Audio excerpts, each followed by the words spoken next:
Well, he goes, takes the road less travelled through that roundabout, emerges right alongside Luca Paolini, and then goes again with one of his trademark attack from the front. I'll never catch them out that way. Rolls off the throttle. A brief respite for the riders as the finessing begins. 6 riders left in this one. Danielos out of it at this point. You just look at all the faces, they know they've been in a bike race today. Still not over, 6.7 kilometres to go to the finish. Getting very, very tactical now with 2 riders in this front group. You would think that Ethics Quickstep would want to try, as you see Wilfred Peters just on the radio, want to try and give them some encouragement to start the old 1-2. Start attacking them. You see Nicky Terpstra on the left. He's trying to get to the back of the group to try and surprise them. Geraint Thomas knows what he's trying to do. Debusseret has been sat on the wheels. Paolini decides to go on the left. He's not one to wait for a sprint now. Just test them out. Free wheels, still 6.3. Little tester attack, hoping someone else would be tempted into an immediate response. I tell you what, a little bit this track stand stuff, and Jürgen Rollins will come back into it. Watch Terpstra again. He's managed to put himself at the back of the group now. And now Paolini has found himself with a little bit of a gap and has been tempted into committing to it. It's Geraint Thomas once more that feels the responsibility of closing them down. A look behind by Van den Berg, waiting to see where Terpstra is. Terpstra has to go now. It would make sense to go over the top of that one and make it the Terpstra-Paolini duo up front once more. Paolini has a very significant gap now. 5.5 kilometres remaining. Too much negative riding behind, so Paolini decides it's time to go. He doesn't want to come to the finish with Debusseret, so he's decided to go. Ethics need to do something here. Terpstra is in the prime place to go over the top. And here it comes. Terpstra finally makes the move. Geraint Thomas is alive to the danger. And they all managed to slot in. Stijn Van den Berg with significantly less facility than the others, and Terpstra realizes that he hasn't managed to get any daylight and immediately packs that one in, all to the advantage of Luca Paolini. I'll tell you what, Ethics Quickstep are not in a very good way at the moment, having 2 riders in this group behind. They have to try and do something. Geraint Thomas is keeping them in it. It's coming close to 5 kilometres to go. Ethics Quickstep, if they want to win this race, have to do something. Debusseret is there. The Belgian champion Van Mark has been struggling ever so slightly. Geraint Thomas, if he wants to try and win this, has to try what he did in E3 and try and distance the others. 9 seconds now to look at Paolini. Oh, it's an amazing game of cat and mouse. I tell you what, that's some serious chess they're playing, because Luca Paolini is 1000% committed to this one as Van den Berg goes once more. So they're working the old 1-2. Debusseret feeling the pain as he scrabbles back onto Geraint Thomas's wheel. But as Van den Berg looks behind, he sees that Sepp Van Mark is right with him. All the time, Luca Paolini piling the power such as these got left onto the pedals. Total consistency of effort. It's stop-start behind him, and I think Paolini's gone. This is very, very dangerous.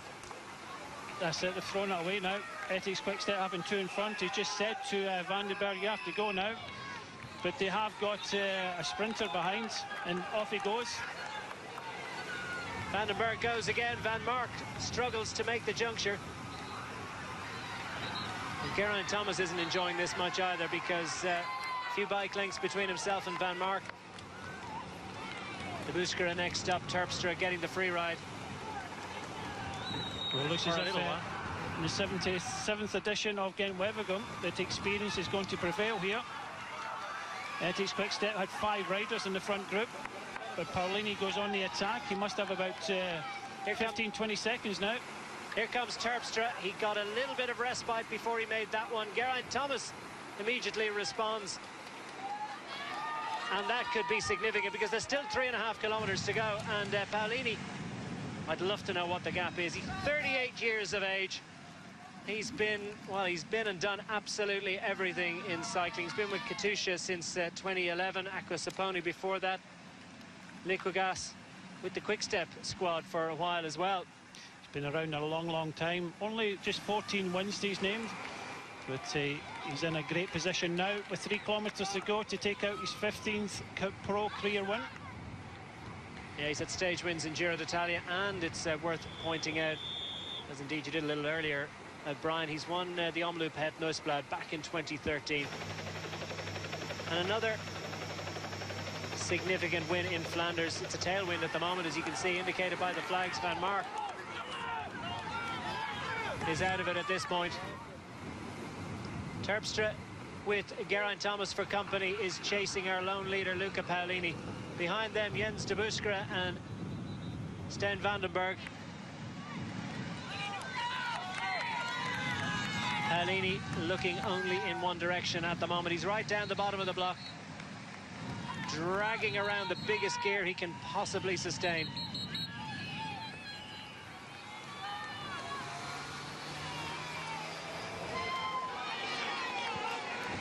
Just 2 kilometres remaining for Paolini. Can he hang on? He's out of sight of Sepp Van Mark. Van Mark just focusing all his energies on getting back to de Buskera and Stijn Vandenberg.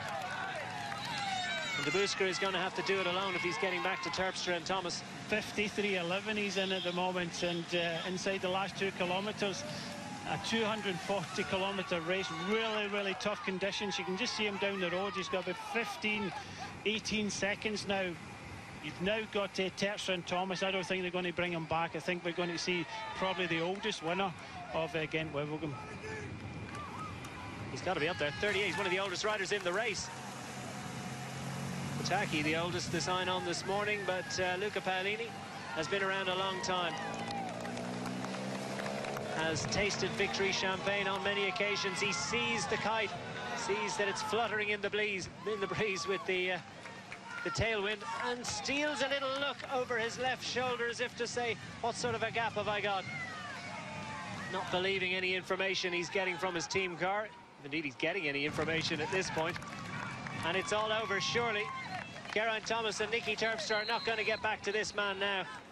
Stijn Vandenberg looks to jump Jens de Buskera to see can he race back up to Thomas, and de Buskera is a beaten docket, there's no doubt about it. So Stijn Vandenberg, an attempt to close the gap back up to his teammate, but that will be in a race for minor positions. Eric Quickstep miss out again on a big win because Luca Paolini has jumped them all. He's played his cards to absolute perfection. Not the strongest rider in the group, but one of the strongest, and knew exactly when to make his effort. It's an absolutely brilliant win after one of the most stunning classics we've seen in recent years. It's been a tough day, and he is thumbs up to everyone in Flanders, not least his breakaway companions, as he gets his hand in the air and says, yes, I am the winner of Gent Wevelgem for 2015.